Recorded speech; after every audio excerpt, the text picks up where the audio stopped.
Assalamualaikum warahmatullahi wabarakatuh.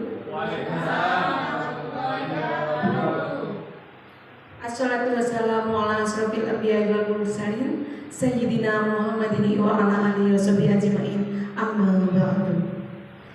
Yang terhormat Bapak Kepala Sekolah UPTD SKF Lumutan 1, yang terhormat Bapak Ibu Guru UPTD SKF Lumutan 1, dan teruntuk Ibu Alivia Kristiani Mulyo selaku CGP Angkatan 10 Kabupaten Bondowoso yang saya banggakan.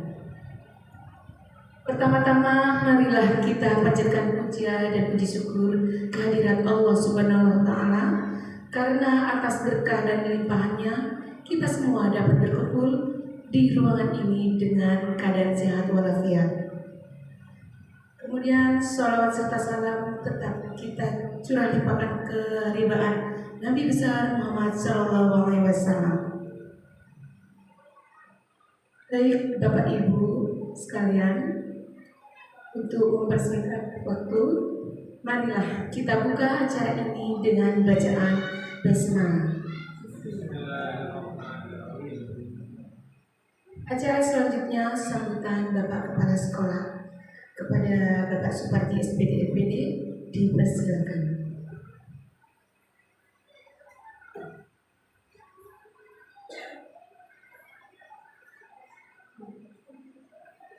Terima kasih. Assalamualaikum warahmatullahi wabarakatuh. Yang kami hormati Bapak dan Ibu Guru di Negeri Lumutan 1, yang kami banggakan calon guru penggerak angkatan 10 dari SD Lumutan 1 Logistik. Dalam hal ini syukur alhamdulillah sekali kita menjadikan kepada Allah Subhanahu wa Ta'ala agar nikmatnya semata hari ini kita berkumpul di ruangan ini. Mudah-mudahan yang kita niatkan kita lakukan bermanfaat untuk kita semua. Tanpa saudara kita sangat sungguh tetap berdoa dan semua kita yang bersama Muhammad Sallallahu Alaihi Wasallam. Hari ini kegiatan CGP yang 10 yang Kabupaten Bondowoso dengan kegiatan diseminasi budaya positif di sekolah, utamanya di SD Lumutan 1 ini.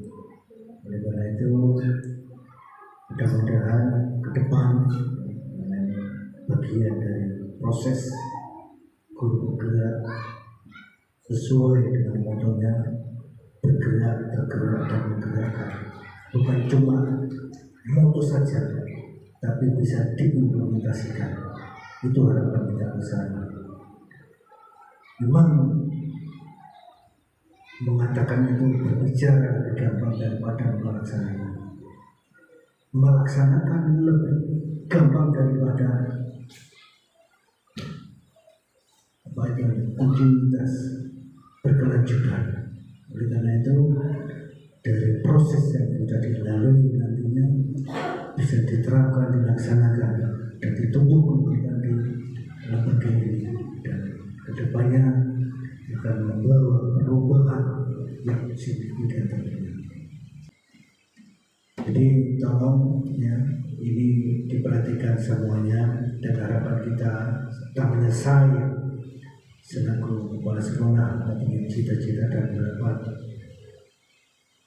Bapak Ibu Guru yang masa kerjanya masih panjang, tolong ini diikuti kegiatan guru penggerak ini. Kalau saya wajib ini sudah expired, tidak bisa. Apalagi wajib tinggal 1 tahun. Saya saja mau daftar tidak bisa. Di sana sudah tertera masa kerja kurang dari 10 tahun. Ya sudah. Kenapa dipertahankan?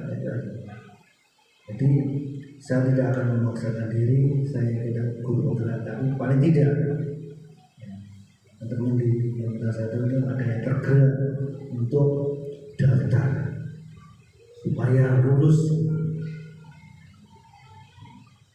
Bukan cuma daftar saja, tapi untuk berusaha untuk mendapat lulus dan melaksanakan kegiatan CGB ini sampai tuntas. Setelah itu bisa diterapkan. Jadi ilmu-ilmu yang kita peroleh dari pembelajaran di CGB ini bisa diterapkan tentunya seperti itu. Memang saya sadar ilmu dari pendidikan itu tidak bisa diterapkan 100%, tidak bisa. Dan itu saya yakin dan itu keyakinan saya. Kalau kita menerapkan 100% dari pendidikan, tidak mungkin. Kenapa? Draft yang kurikulum yang diterapkan kegiatan ini universal. Sedangkan itu ketika kita ke lapangan, kita harus menyesuaikan. Ini yang saya katakan melaksanakan 100% tidak mungkin.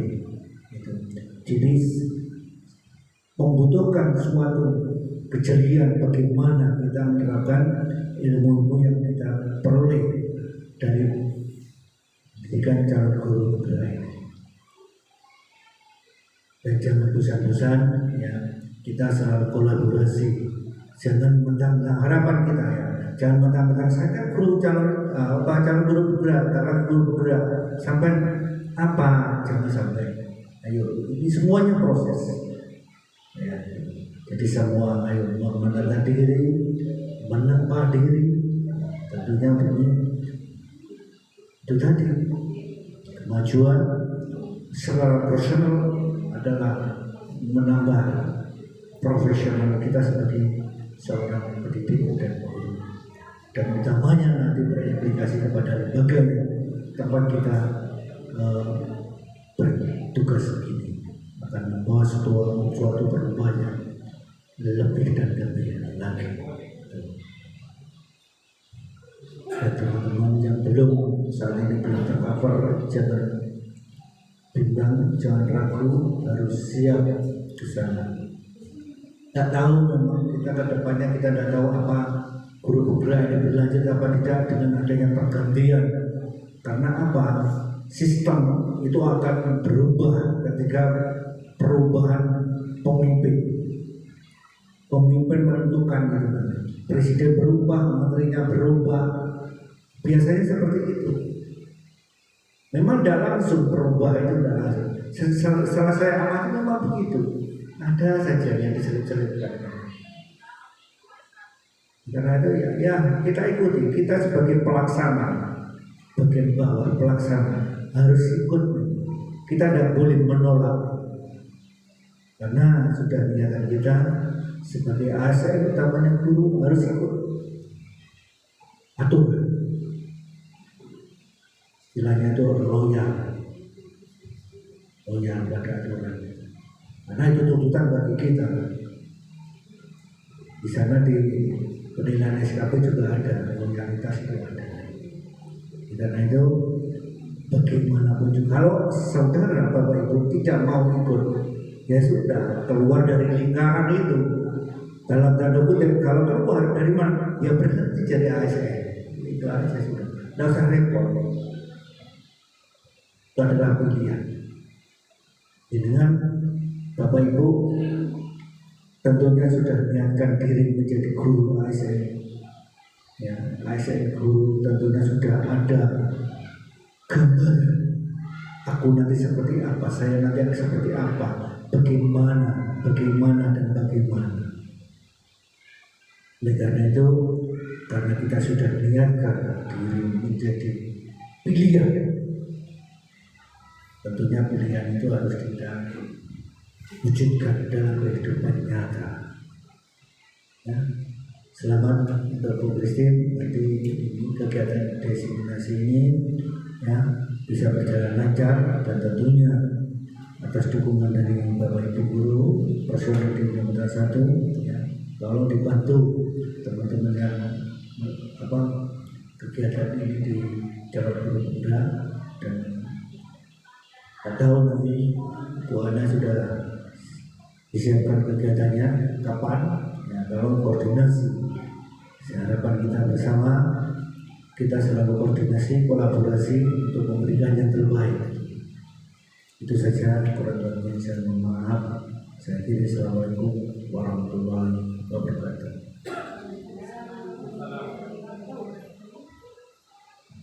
Terima kasih Bapak Kepala Sekolah. Selanjutnya doa kepada Bapak Brady, dipersilakan.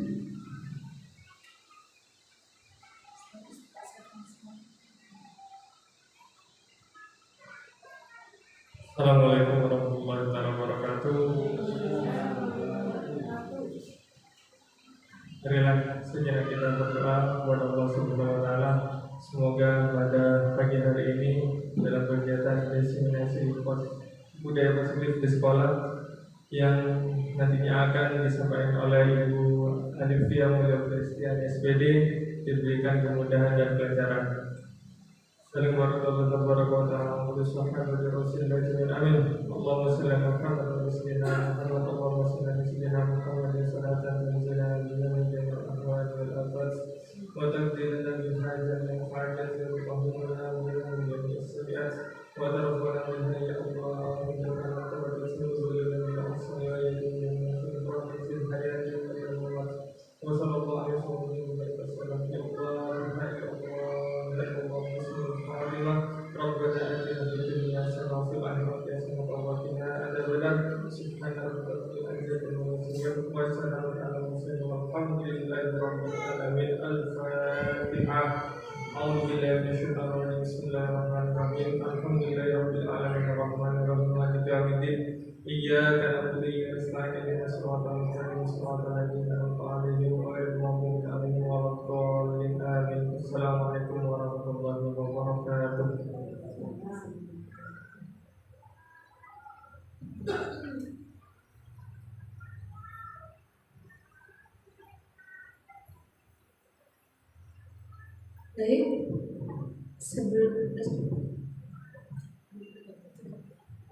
Baik, acara selanjutnya saya tutup ya. Saya selaku pembawa acara mohon maaf apabila ada tutur kata yang kurang berkenan. Wabillahi taufiq wal hidayah. Wassalamualaikum warahmatullahi wabarakatuh. Baik, selanjutnya akan saya serahkan penuh kepada Bapak Ibu Alifia. Kepada beliau dipersilakan.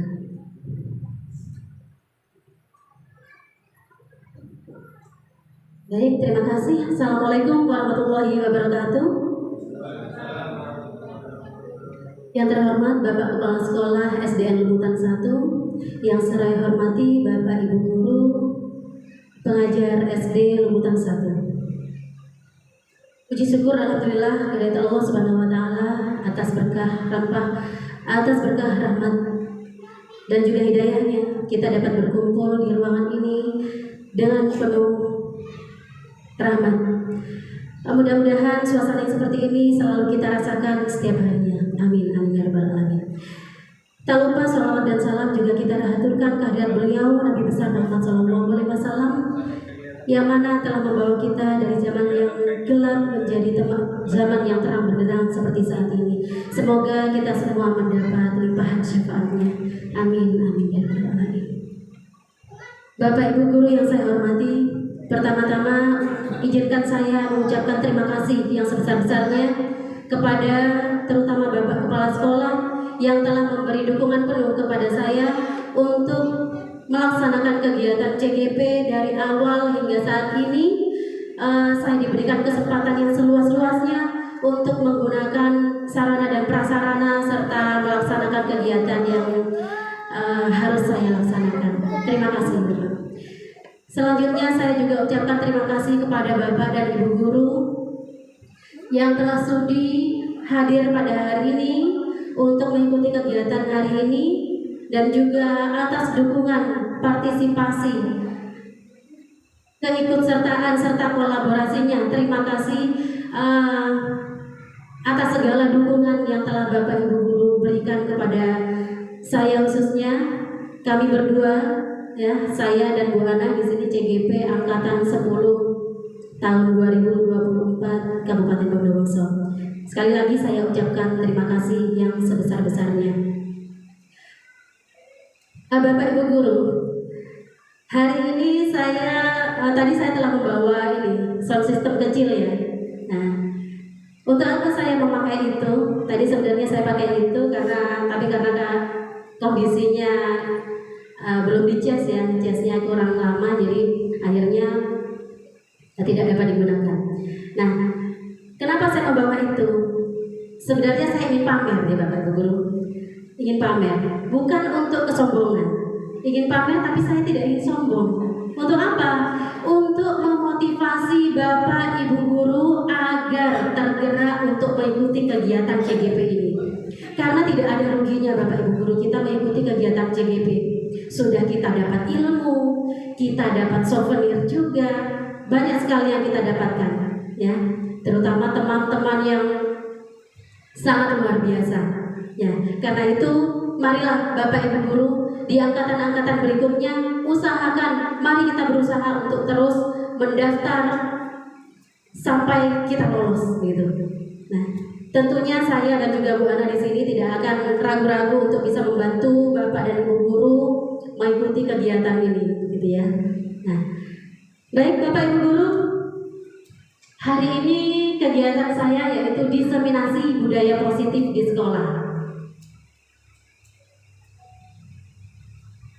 Judul yang saya angkat pada hari ini yaitu kesepakatan kelas sebagai fondasi budaya positif di sekolah.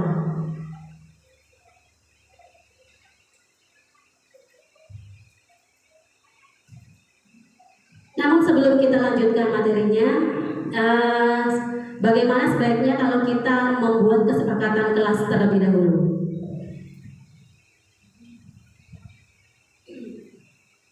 Dalam kegiatan ini, apa sekiranya perlu kita sepakati untuk terlaksananya kegiatan ini lancar dari awal sampai akhir? Apa kira-kira yang perlu kita sepakati?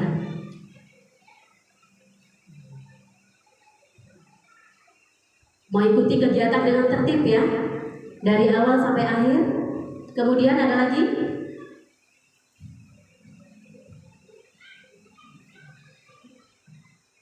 Kalau ada yang mau bicara, Iya, Bu Ana, silakan. kalau misalnya ada yang berbicara, yang menanggapi, yang lain diam, mendengarkan, menghargai, begitu. Ya, saling menghormati, ya Bapak Ibu, saling menghormati. Jadi ketika apabila ada salah seorang yang berbicara, yang lain mendengarkan. Kemudian ada lagi? Teman-teman izin ya, sudah. Belum. Oh iya, Ya. teman-teman dia tahu mana belum? Izin dulu lah, atau makanan gini ya. Oh. Kalau ke kamar mandi izin dulu, begitu ya Ibu ya. Kemudian kalau angkat telepon juga di luar ruangan. Oke, sepakat ya Ibu ya. Kemudian berhubungan dengan telepon, dengan HP. Apa sekiranya yang harus kita lakukan untuk kelancaran prosesi kegiatan ini?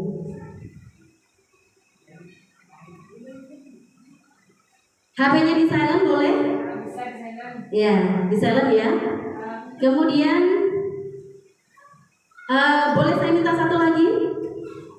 Kita tinggalkan dulu HP-nya, letakkan sejenak, kita fokus dulu pada kegiatan hari ini. Sepakat Ibu? Sepakat ya? Yes. Iya. Berat atau berat gimana? Berat sebelah kata Ibu. Iya, oke. Bapak Ibu, ini mana suaranya ya? Yang bersuara dari tadi cuma Bu Ana, Bu Haji, saya sudah dengar barusan. Iya. Yang paling ranjang ini Bu Ana. Iya. Oke. Baik, Bapak Ibu, kita lanjutkan ke materi yang akan saya sampaikan. Sebelum saya bahas tentang budaya positif, saya ingin bertanya pada Bapak Ibu. Pernahkah Bapak Ibu menonton berita di televisi atau yang sedang viral di TikTok? Nah, siapa yang biasanya suka TikTokan ini? Bu Ana, ya, Bu Ana suka TikTokan ya? Nah, Bu Ana pernah nonton di TikTok ada berita tentang seorang guru dilaporkan oleh orang tua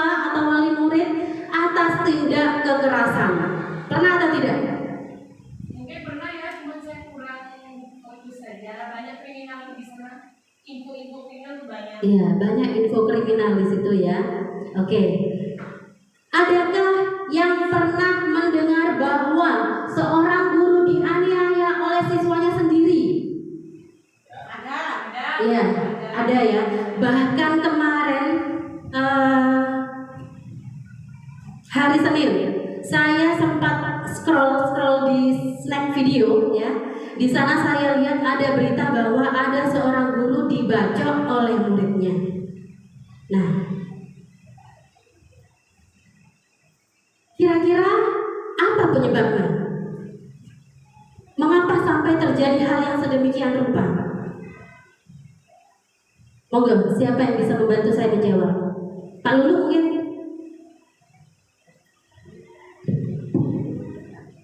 Mungkin salah satu penyebabnya adalah kurang ditanamkannya akhlak pada anak didik. Iya, kurang ditanamkannya akhlak yang baik terhadap anak didik. Mungkin Bu Haji mau menambahkan? Yang lain, Pak Prayudi barangkali, monggo. Sudah sesuai. Oke. Apa kira-kira penyebabnya, Bapak Ibu? Penyebab dari terjadinya kekerasan yang dilakukan oleh siswa terhadap gurunya adalah kebutuhannya tidak terpenuhi. Yang pertama. Nah, apa sih kebutuhan siswa? Apakah tentang materi? Tidak. Apakah tentang kasih sayang? Nah, ini akan kita bahas selanjutnya. Apa saja kebutuhan siswa yang harus dipenuhi? Yang kedua yaitu terbiasa tinggal di lingkungan yang negatif. Misalnya, lingkungannya suka berbicara yang kotor. Nah, jadi terbiasa tinggal di lingkungan yang negatif. Yang ketiga yaitu mendapatkan tekanan di lingkungannya, baik di lingkungan sekolah maupun di lingkungan keluarga. Yang keempat, mendapatkan perlakuan yang tidak menyenangkan. Dan yang kelima, ini yang biasanya sering terjadi adalah anak didik melakukan hal semacam itu karena mereka menyimpan dendam. Menyimpan dendam terhadap gurunya. Apa iya? Bisa saja. Bisa jadi. Kenapa? Nanti kita akan bahas. Lah kemudian, apa yang harus kita lakukan agar hal tersebut tidak terjadi di sekolah kita?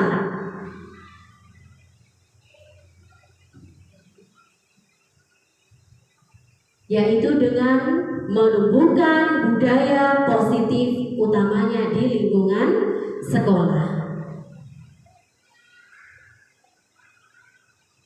Budaya positif, apa sih budaya positif? Siapa yang bisa membantu saya?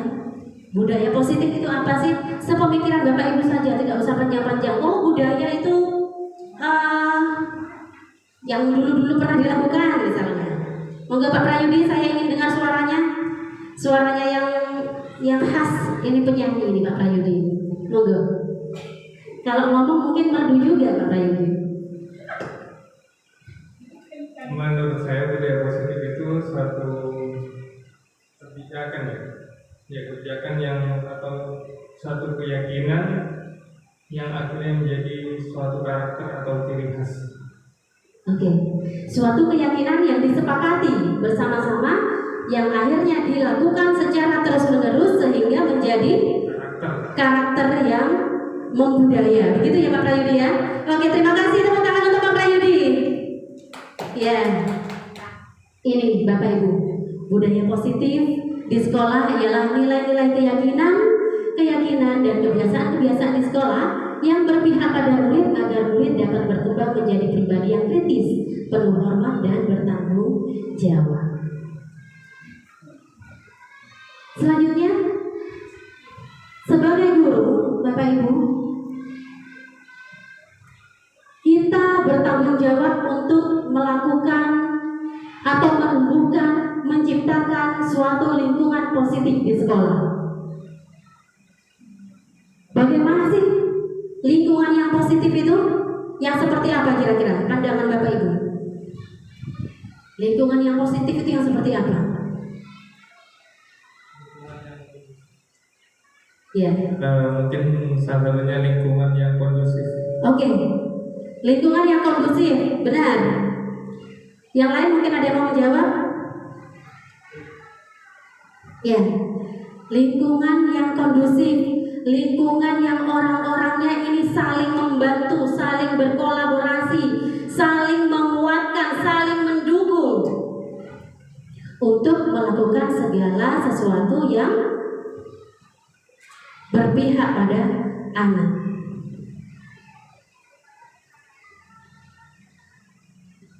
Nah, untuk menumbuhkan budaya positif di sekolah, ada beberapa hal yang harus kita lakukan. Yang pertama yaitu disiplin positif. Yang kedua adalah nilai-nilai kebajikan. Yang ketiga, teori kontrol. Yang keempat, teori motivasi. Yang kelima, hukuman, konsekuensi, restitusi. Yang keenam, segitiga restitusi. Ketujuh, kebutuhan dasar manusia. Serta yang terakhir adalah posisi kontrol guru. Nah, kita akan bahas satu-satu di sini. Yang pertama yaitu disiplin positif. Mendengar kata disiplin, apa yang ada di benak kita? Pak Parji mungkin mau membantu? Mendengar kata disiplin, apa yang kita pikirkan?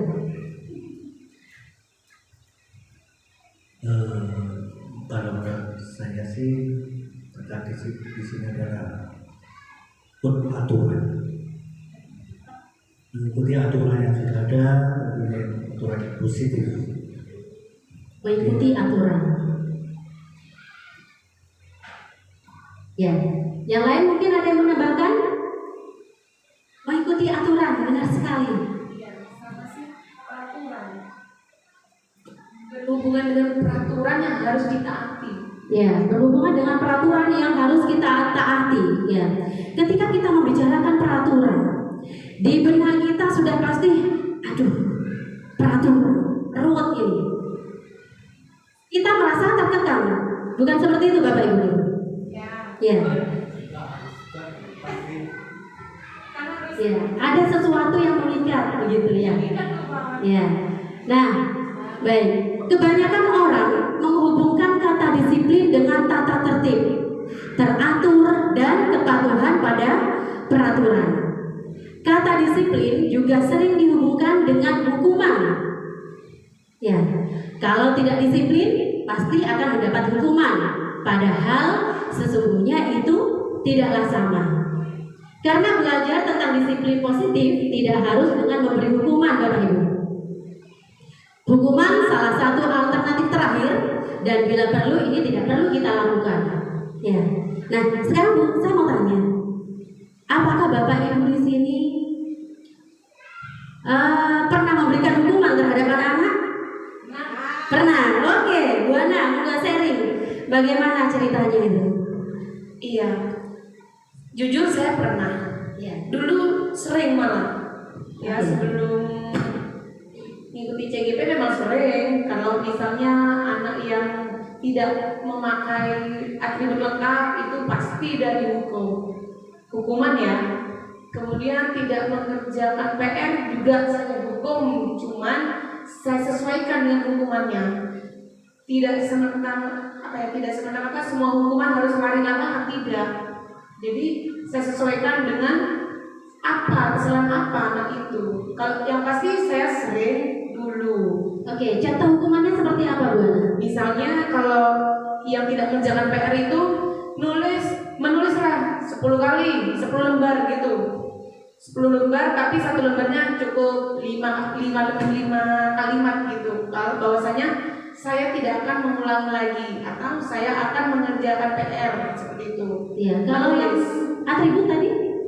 Yang atribut itu kemarin saya berdiri, saya suruh berdiri di depan. Berdiri dijemur di lapangan gitu ya. Oke, nah dengan begitu Bapak Ibu bahwa disiplin positif adalah merupakan tujuan untuk menumbuhkan motivasi intrinsik. Motivasi intrinsik ini merupakan motivasi yang berasal dari diri sendiri yang berdampak jangka panjang dan tidak terpengaruh dengan adanya hukuman atau hadiah, namun berdasarkan pada nilai-nilai kebajikan universal. Nah, jadi apabila kita berhasil menumbuhkan motivasi intrinsik pada anak, maka dampaknya akan panjang. Anak itu tidak akan mengulanginya lagi. Kenapa? Karena yang berubah bukanlah hanya sekedar saja berubah, tapi sudah tergerak dari hatinya. Motivasinya sudah dari dalam dirinya sendiri. Walaupun dia dirayu sama orang untuk melakukan sesuatu yang salah, dirayu, diberi hukuman, sampai diancam atau diberikan iming-iming gitu ya. Nah, tapi kalau dia sudah memiliki motivasi intrinsik, dia tidak akan tergoyahkan.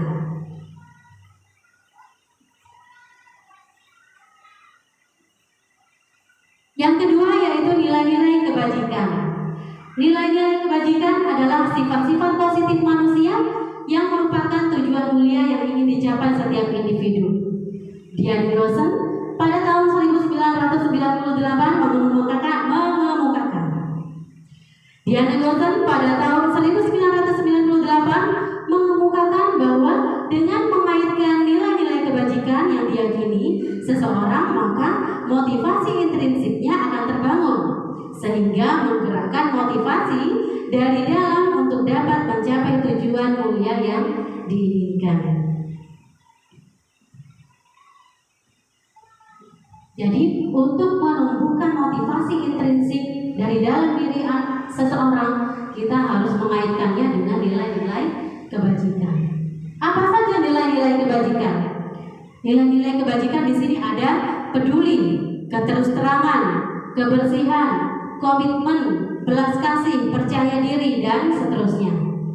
Nah, Bapak Ibu, apabila ada seorang anak ketika disuruh maju untuk mempresentasikan hasil tugasnya, dia tidak mau, berarti nilai kebajikan apa di sini yang telah dilanggarkan? Keberanian, benar. Apa lagi? Percaya diri. Kemudian ada lagi mungkin?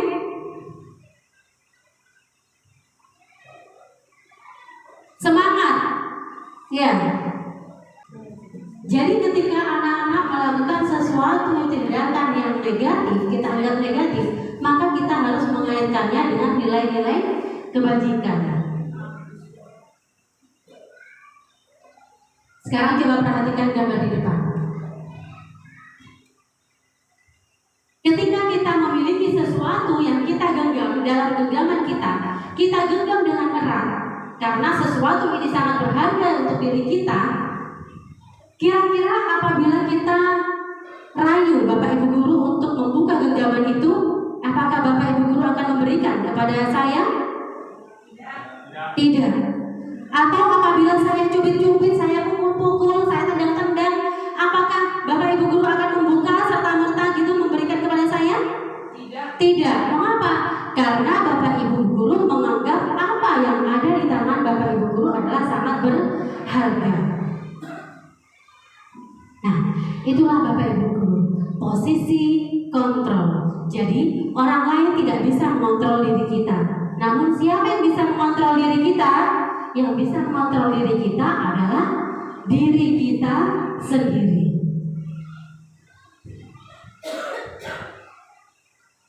Jadi mari sekarang kita ubah paradigma kita dari paradigma yang bahwa kita dapat mengontrol siswa, karena itu adalah ilusi, ya. Perubahan paradigma teori kontrol atau teori pilihan ilusi kontrol. Jadi ketika guru mengontrol murid, ini adalah ilusi, hanyalah ilusi, bahwa ketika kritik dan membuat orang merasa bersalah, ini dapat menguatkan karakter siswa, ini juga hanyalah sebuah ilusi Bapak Ibu. Ketika kita mengkritik, dia pasti akan merasa, tapi hanya sesaat saja. Jadi kita tidak bisa mengontrol diri orang lain. Bahwa semua penguatan positif efektif dan bermanfaat. Ketika kita beri hadiah, ketika kita beri pujian, kita berpikirnya sebelumnya kita berpikir itu efektif untuk anak-anak. Pasti mereka akan mengubah perilakunya. Nah, tapi apakah benar? Apakah iya apabila kita tidak memberikan hadiah, mereka akan berhenti melakukan kegiatan yang baik? Pasti mereka akan berhenti.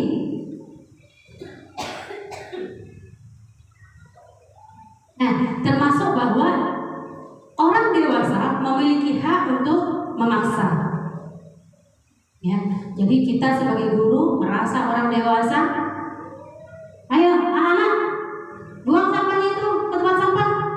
Nah, kita merasa berhak untuk memaksa. Padahal itu hanya ilusi. Tidak bisa kita memaksakan sesuatu kepada anak kita. Yang ada malah mereka akan bagaimana? Mereka akan menyimpan dendam pada kita. Mereka akan merasa marah. Mereka merasa tidak terima dalam hatinya. Hanya saja tidak diungkapkan. Kalau ini terjadi secara berkelanjutan terus-menerus, maka bukan tidak mungkin mereka akan melakukan sesuatu yang tidak baik terhadap diri kita karena mereka menyimpan dendam. Nah, ini perubahan paradigma stimulus respon teori kontrol teori pilihan. Siapa sesungguhnya yang memiliki kontrol? Nah, stimulus responnya kalau dulu kita lihat, kita coba mengubah orang agar berpandangan sama dengan kita. Ya. Kita mencoba mengubah pandangan orang agar berpandangan sama seperti kita. Jadi kita memaksakan orang harus ikut cara berpikir kita. Nah, seharusnya kita yang berusaha untuk memahami pandangan orang lain. Kita memposisikan diri kita pada posisi orang lain. Apa sebenarnya kebutuhan yang belum terpenuhi pada diri mereka? Yang kedua yaitu perilaku buruk dilihat sebagai suatu kesalahan. Padahal perilaku yang buruk belum tentu adalah kesalahan. Kalau kita lihat di sini teori kontrolnya adalah semua perilaku memiliki tujuan. Jadi Bapak Ibu, kita harus yakin bahwa semua perilaku memiliki tujuan. Ketika seorang anak melakukan pemukulan terhadap temannya, sebenarnya mereka punya tujuan tidak? Punya tujuan. Apa tujuannya? Bisa saja tujuannya adalah dia ingin melindungi dirinya. Bisa saja tujuannya adalah dia ingin melindungi harga dirinya. Bisa saja tujuannya adalah dia ingin melindungi apa yang dia rasa sangat berharga untuk dirinya. Jadi setiap perilaku memiliki tujuan. Seperti yang kita lihat di TikTok ya, yang viral kemarin. Jadi ada seorang satpam yang memukul anjingnya. Apa sih tujuannya memukul anjingnya? Kalau kita lihat dengan sekilas, sudah pasti itu adalah suatu kesalahan. Tapi kalau kita lihat tujuannya, apa sih tujuannya? Melindungi anak kucing. Ya, jadi seorang satpam itu ingin melindungi seekor anak kucing, ya kan? Nah, sebenarnya jadi perilaku yang kelihatan tidak baik ini memiliki tujuan yang mulia sebenarnya, ya kan? Maka dari itu kita harus yakin bahwa semua perilaku adalah memiliki tujuan. Selanjutnya yaitu orang lain bisa mengontrol saya. Yang seharusnya adalah hanya Anda yang bisa mengontrol diri Anda sendiri. Saya bisa mengontrol orang lain. Anda tidak bisa mengontrol orang lain. Yang bisa mengontrol diri orang lain adalah diri mereka sendiri. Pemaksaan pada saat rujukan gagal. Pemaksaan ada pada saat bujukan gagal. Ketika kita membujuk, merayu, ayolah buka itu tangannya, tak ganti dengan uang 10 juta misalnya. Nah, ini gagal, tidak mau, gagal bujukannya. Kemudian diubah dengan pemaksaan. Ayo pokoknya buka, dibuka tangannya, dirampas apa yang ada di dalam tangannya. Nah, ini juga tidak akan berhasil. Karena kenapa? Karena tentu orang yang akan dirampas haknya, dia akan mempertahankan dengan sekuat tenaganya. Maka bagaimana yang sebenarnya yang harus kita lakukan? Yang harus kita lakukan adalah sebenarnya kolaborasi dan konsensus menciptakan pilihan-pilihan baru. Jadi apabila kita ingin tahu apa yang ada di dalam genggamannya, maka kita harus berkolaborasi dan berkonsensus menciptakan pilihan-pilihan baru. Ya sudah, kalau kamu tidak mau membuka ini, ayo kita bagaimana kita bisa melakukan apa nih yang bisa kita lakukan bersama-sama. Nah, seperti itu. Kemudian yang terakhir yaitu model berpikir menang kalah. Ketika merasa tidak bisa membuka tangan, maka kita akan merasa kalah. Kemudian yang tetap menggenggam tangannya, dia akan menang. Nah, kalau dulu kita berpikirnya seperti itu, maka sebenarnya kita berpikirnya harus ke arah menang.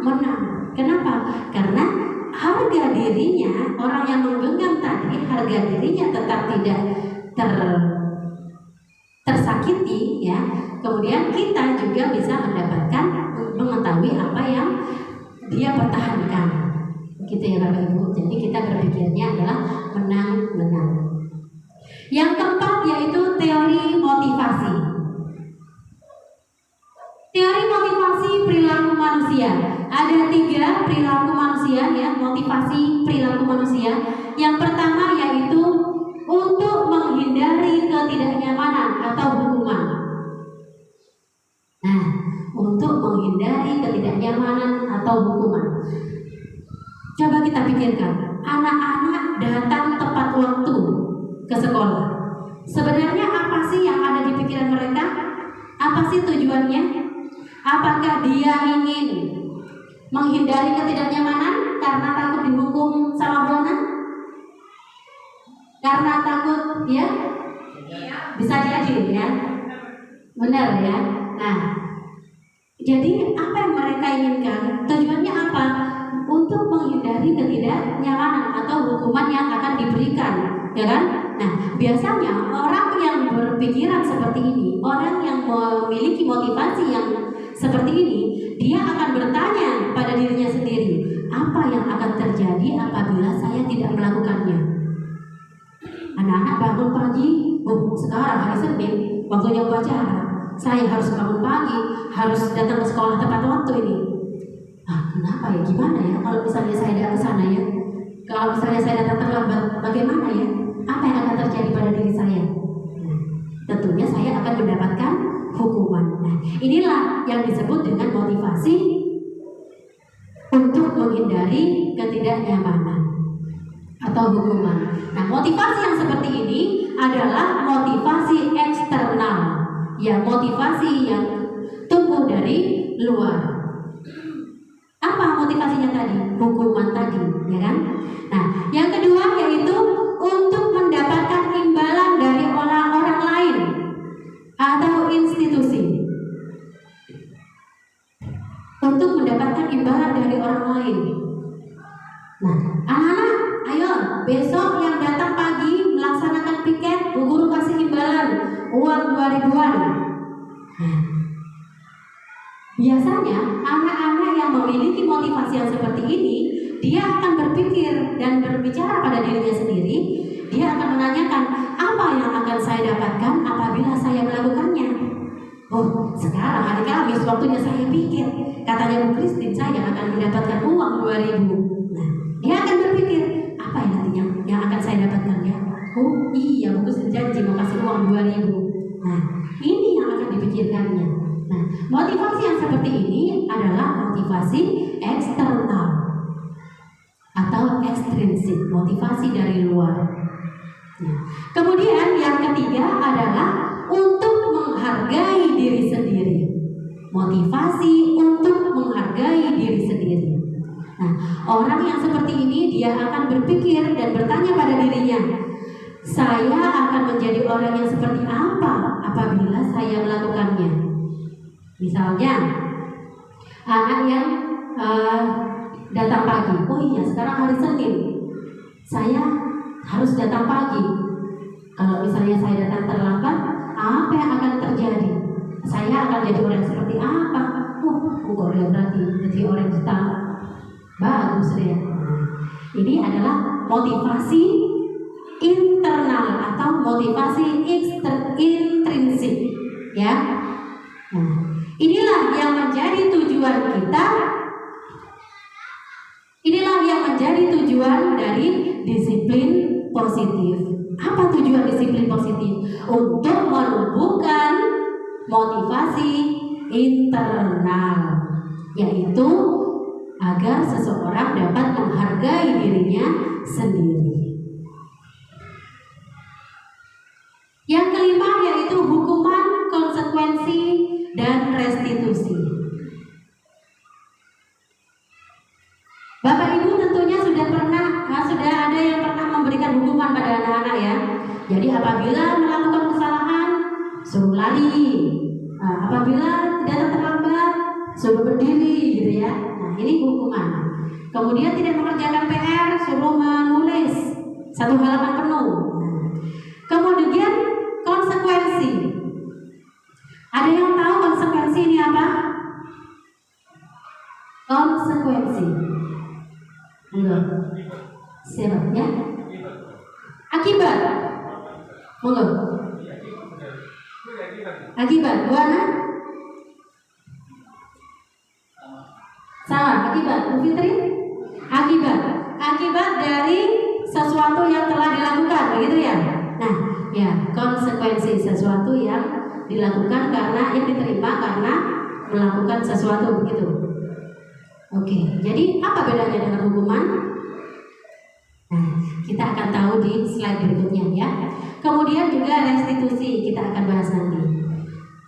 Nah, baik Bapak Ibu, merdeka.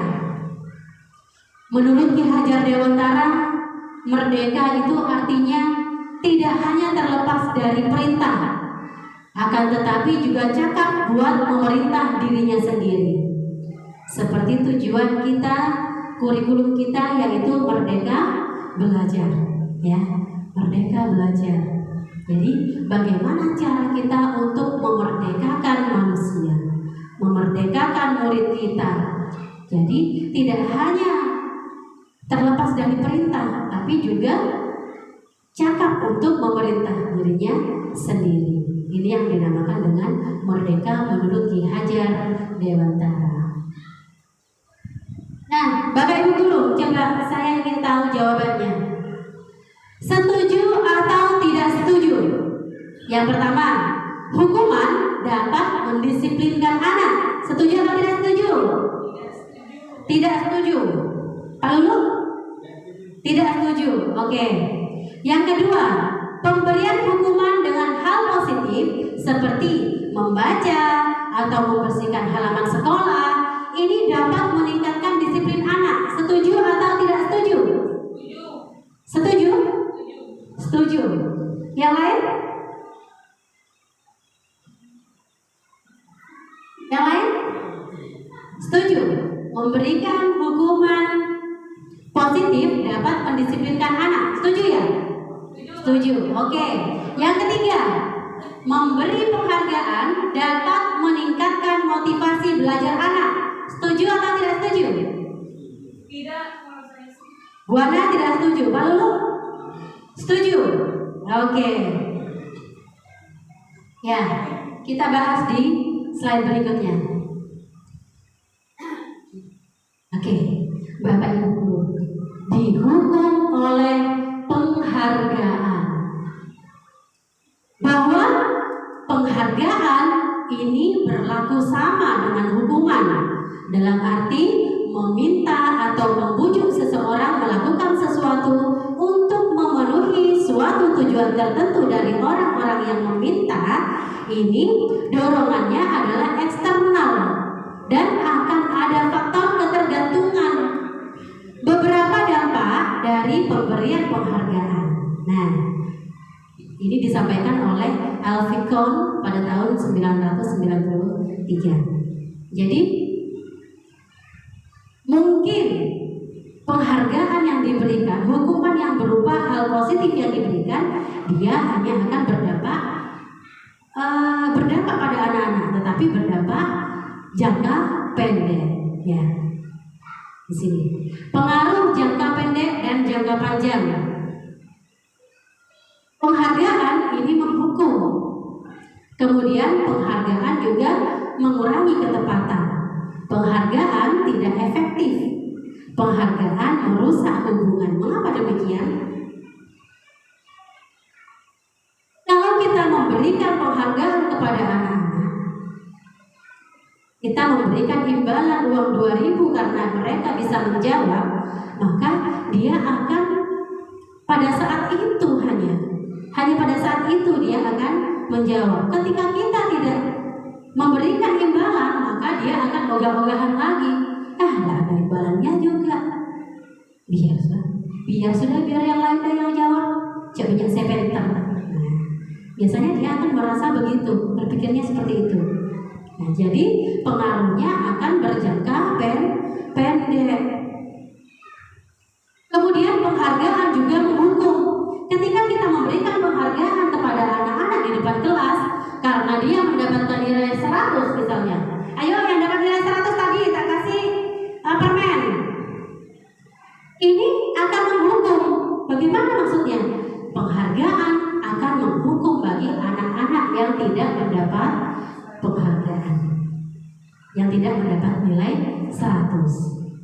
Dia akan merasa bagaimana yang lainnya? Akan merasa kecil hati, merasa rendah diri, merasa sangat bodoh, ya kan?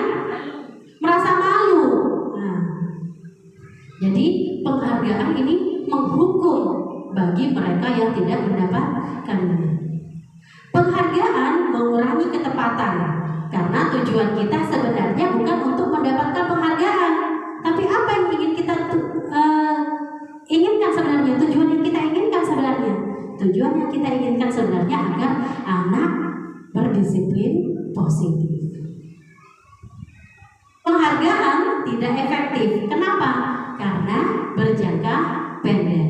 Penghargaan merusak hubungan. Mengapa? Karena anak yang mendapatkan penghargaan pasti akan merasa sombong, ya kan?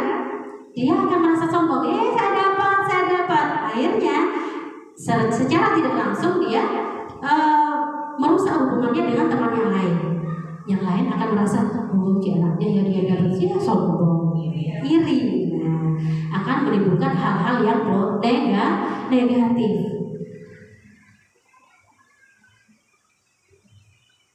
Selanjutnya, penghargaan menurunkan kualitas. Nah, kalau kita memberikan penghargaan, dia akan belajar pada saat itu saja. Untuk selanjutnya, ketika kita tidak memberikan penghargaan, dia akan ogah-ogahan belajar, ya kan? Nah, penghargaan mematikan kreativitas karena dia selalu dipuji, akhirnya dia merasa terbang, ya, merasa paling benar, merasa paling pintar, akhirnya jangan paling pintar. Akhirnya mematikan kreativitas. Penghargaan mengurangi motivasi intrinsik. Apabila kita terus-terusan memberikan penghargaan kepada anak, akhirnya motivasi yang ada dari dalam diri anak ini akan terbunuh dengan motivasi eksternal yang kita berikan. Bentuk program kebajikan, apresiasi. Bolehkah kita memberikan penghargaan? Boleh. Nah, dalam memberikan apresiasi atau penghargaan atau yang kita sebut pengakuan, nah ini yang perlu kita ingat. Yang pertama yaitu beri pengakuan secara khusus. Memuji anak-anak jangan langsung di depan kelas, ya. Kemudian, bagus, pintar. Waduh, ini gambarnya bagus, pekerjaannya ini betul semua. Nah, ini namanya secara klasikal, ya. Mereka akan diketahui oleh teman-teman yang lain, maka akan menimbulkan hal-hal negatif yang lainnya. seharusnya kita memberikan pengakuan secara khusus. Bagaimana caranya? Datangi anak itu atau kita dudukkan ketika tidak ada orang. Mbak, kamu tadi yang tadi kamu lakukan itu sudah baik loh, pintar, dilanjutkan ya.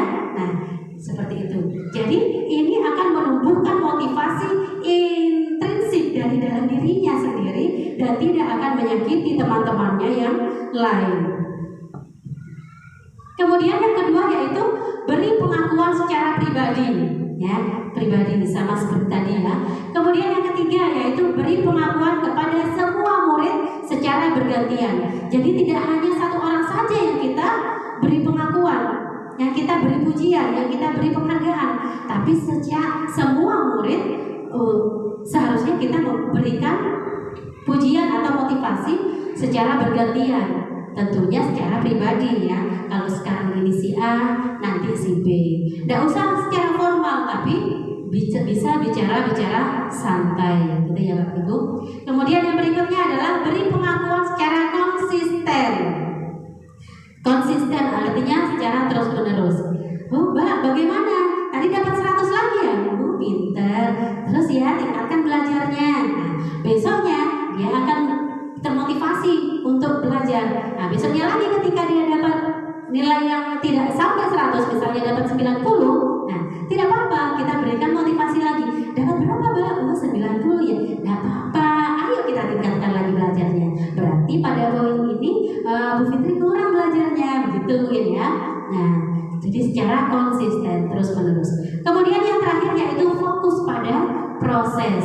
Jangan berfokus pada hasil, dapat 100, dapat 90, dapat 70, tidak masalah. Yang penting di sana dia melakukan proses, yaitu belajar secara berkelanjutan atau terus-menerus. Selanjutnya yaitu contoh pengakuan atau apresiasi kebajikan. Nah, ini Bapak Ibu yang bisa kita ucapkan kepada murid. Pembukanya mungkin kita bisa bilang seperti ini.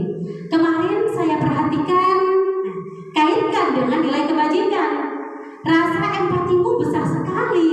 Nah, kemudian situasinya juga disampaikan pada saat menolong murid baru di kelas kita. Nah, ini adalah penghargaan, motivasi dari kita. Untuk apa? Untuk menumbuhkan motivasi internal pada diri anak. Jadi seperti itu. Kaitkan pada nilai-nilai kebajikan yang sudah saya sampaikan tadi.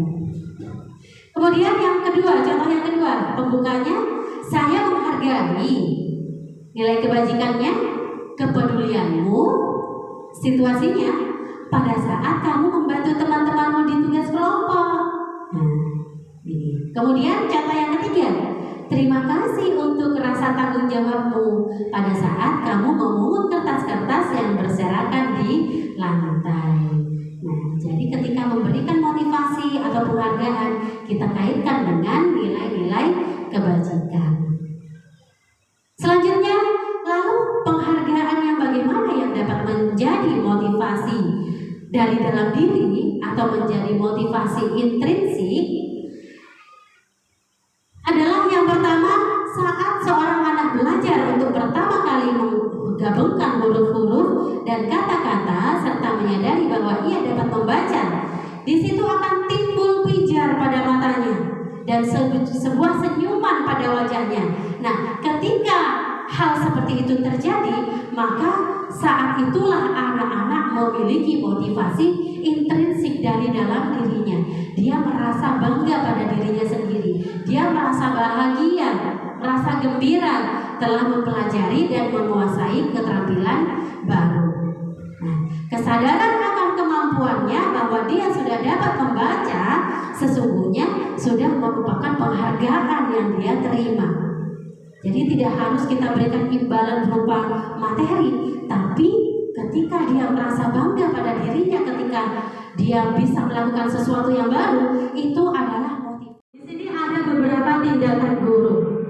Nah, menurut Bapak Ibu guru, tindakan ini adalah hukuman atau konsekuensi. Coba dilihat di tindakan yang pertama. Hukuman atau konsekuensi? Hukuman. Hukuman.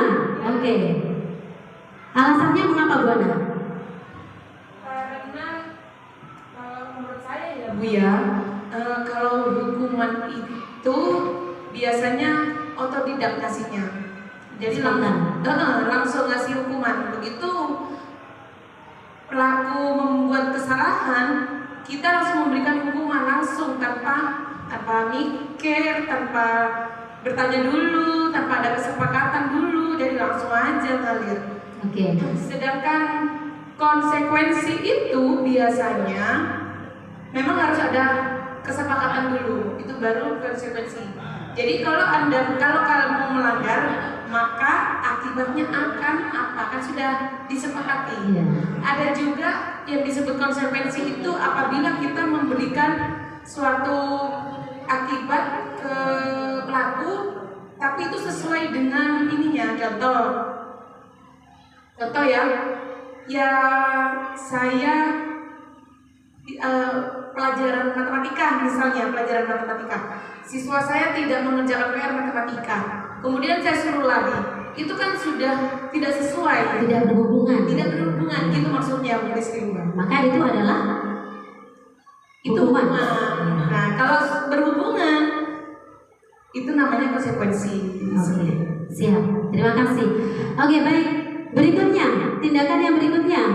Lari mengelilingi lapangan basket 2 kali karena terlambat hadir di sekolah. Ini hukuman atau konsekuensi? Hukuman. Oke.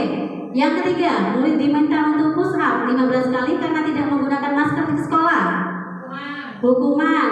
Menggantikan kertas tugas teman yang telah dicoret-coret. Itu konsekuensi. Konsekuensi. Oke. Membersihkan tumpahan air di meja tulis karena tersenggol pada saat belajar. Konsekuensi. Murid disuruh untuk tidak mengenakan sepatu seharian di sekolah karena tidak mengenakan sepatu hitam. Hukuman. Oke. Yang terakhir, lari mengelilingi lapangan basket 2 kali karena terlambat 10 menit untuk pelajaran PJOK. Konsekuensi karena pada pelajaran PJOK. Tapi kalau hal tersebut terjadi pada pelajaran matematika, hukuman karena tidak berhubungan. Ya. Kalau poin nomor 1, 2, 3, 4. Nomor 4 tadi menggantikan kertas tugas teman ini karena dicoret-coret. Nah, ini kan berhubungan ya. Ya, tindakan yang dilakukan dengan yang harus dia lakukan ini berhubungan. Ya. Dia sudah merusak buku temannya, maka dia harus menggantikan buku temannya. Nah, ini berhubungan, maka ini disebut dengan konsekuensi. Tapi ketika dia mencoret-coret buku teman, tapi dia disuruh untuk membelikan temannya makanan, nah ini tidak berhubungan, maka ini disebut dengan hukuman. Paham ya Ibu ya? Lanjut. Perbedaan hukuman dan konsekuensi. Hukuman adalah sesuatu yang menyakitkan harus terjadi. Namun kalau konsekuensi, sesuatu harus terjadi, namun belum tentu menyakitkan, ya kan? Kemudian hukuman membuat anak sakit berupa fisik maupun hati untuk jangka panjang, ya, jangka waktu yang lama. Ini hukuman. Kalau kita suruh anak kita lari, nah, ini dia akan merasa lelah, ya kan? Nah, ini kita menyakiti fisiknya. Hatinya pun juga akan sakit. Karena apa? Karena biasanya mereka tidak terima. Oh, saya cuma begini, sudah disuruh lari. Nah, ini kita menyakiti hati dan juga fisiknya. Namun kalau konsekuensi, ini akan membuat anak merasa tidak nyaman dalam jangka waktu yang pendek saja. Ayo lari, kamu terlambat pelajaran PJOK hari ini. Nah, dia akan merasa tidak nyaman dalam jangka waktu yang pendek ketika lari saja. Tapi setelah itu dia akan sadar, oh iya ya, ini kan memang sudah kesepakatan yang sebelumnya, memang harus saya lakukan. Nah, ini konsekuensi. Kemudian hukuman, anak membenci kedisiplinan. Karena dihukum, dia selalu mendapat hukuman, dia akan merasa, oh kamu tak nyaman disiplin ini. Dia akan membenci kedisiplinan. Tapi kalau konsekuensi, anak akan menghargai disiplin. Hukuman ini merupakan paksaan, ya. Nah, dipaksa, ayo lari. Tapi kalau konsekuensi ini adalah stimulus, kemudian ada tanggapan. Jadi kita membuat stimulus, apa stimulusnya? Kesepakatan sebelumnya. Kemudian tanggapannya adalah sesuatu yang dia harus lakukan berdasarkan kesepakatan. Ini konsekuensi. Kemudian yang berikutnya adalah hukuman mendorong anak menyakiti diri sendiri. Karena dia selalu dihukum, dia akan merasa sangat merasa paling tidak benar gitu. Akhirnya dia akan menyakiti dirinya sendiri. Namun pada konsekuensi dia ini akan mendorong anak agar mudah menyesuaikan diri. Hukuman konsep diri yang buruk, konsekuensi konsep diri yang baik. Anak belajar untuk menyembunyikan kesalahan kalau hukuman, tapi kalau pada konsekuensi anak belajar untuk mematuhi peraturan. Jadi ketika anak dihukum, pasti dia akan menyembunyikan kesalahannya pada poin berikutnya, pada hari berikutnya. Ada pemulung ngitak. Nah, ini menyembunyikan kesalahan. Tapi kalau konsekuensi, dia akan paham. Oh iya ya, ini adalah aturannya, maka saya harus melakukan ini. Nah, dia akan menyadari bahwa peraturan ini harus dipatuhi. Nah, kemudian yang terakhir yaitu hukuman akan membuat anak merasa marah, rasa bersalah, dipermalukan, merasa tidak dihargai. Namun pada konsekuensi ini kehilangan hak, ya. Anak akan merasa kehilangan hak, dibuat tidak nyaman, diasingkan untuk sementara waktu. Selanjutnya yaitu restitusi. Apa sih restitusi? Restitusi adalah proses menciptakan kondisi bagi murid untuk memperbaiki kesalahan mereka, sehingga mereka bisa kembali pada kelompok mereka dengan karakter yang lebih kuat. Nah, jadi restitusi adalah proses untuk memperbaiki kesalahan yang sudah diperbuat, sehingga dia bisa mengenali lagi dirinya dan mereka bisa kembali lagi pada kelompoknya masing-masing. Restitusi juga merupakan proses kolaboratif yang mengajarkan murid untuk mencari solusi untuk masalah mereka dan membantu murid berpikir tentang orang seperti apa yang mereka ingin menjadi atau tujuan mulianya dan bagaimana mereka harus memperlakukan orang lain. Nah, jadi restitusi ini apabila ada anak melakukan kesalahan, misalnya anak berkelahi, ada seseorang berkelahi dengan teman lainnya, kemudian sampai jambak-jambakan, sampai merobek bajunya, ya, atau sampai membuat kancingnya copot. Nah, kemudian guru ini melakukan proses restitusi. Ayo, bagaimana ini? Apa yang harus dilakukan? Nah, ini kemudian anak itu si korban ini yang bajunya copot tadi ini ditanyakan kebutuhannya apa. Saya ingin baju saya diperbaiki Bu, agar tidak dimarahi sama ibu di rumah. Kancingnya copot tadi. Nah, maka dari itu, oh ya, ayo siapa yang salah tadi? Nah, yang salah tadi diajarkan untuk menjahit kancing baju sehingga baju si korban tadi bisa terpenuhi, ya, kebutuhannya bisa terpenuhi, gitu ya. Nah, inilah yang disebut dengan restitusi yang berkolaborasi. Untuk proses restitusi atau segitiga restitusi nanti akan saya jelaskan lebih lanjut. Nah, pada restitusi di sini ini adalah merupakan identitas sukses pada disiplin, ya. Jadi ketika kita menerapkan kedisiplinan ini, kita menerapkan memberikan identitas sukses pada anak. Namun kalau konsekuensi ini juga identitas sukses. Namun kalau hukuman ini merupakan identitas gagal. Jadi kalau anak dihukum ini sudah pasti anak melakukan kesalahan yang membuat anak merasa gagal, ya. Namun kalau disiplin identitas sukses yang merupakan konsekuensi atau restitusi, ini kita memberikan identitas sukses atau memberikan motivasi kepada anak-anak. Dia mengetahui bahwa dirinya tidak merasa gagal, dia merasa sukses bahwa dia bisa menerapkan disiplin, gitu Bapak-Ibu. Nah, contohnya di sini. Identitas gagal yang berupa hukuman, sesuatu yang menyakitkan harus terjadi. Kalau konsekuensi sesuatu harus terjadi. Namun pada restitusi merupakan pilihan. Nah, yang kedua, tidak nyaman untuk murid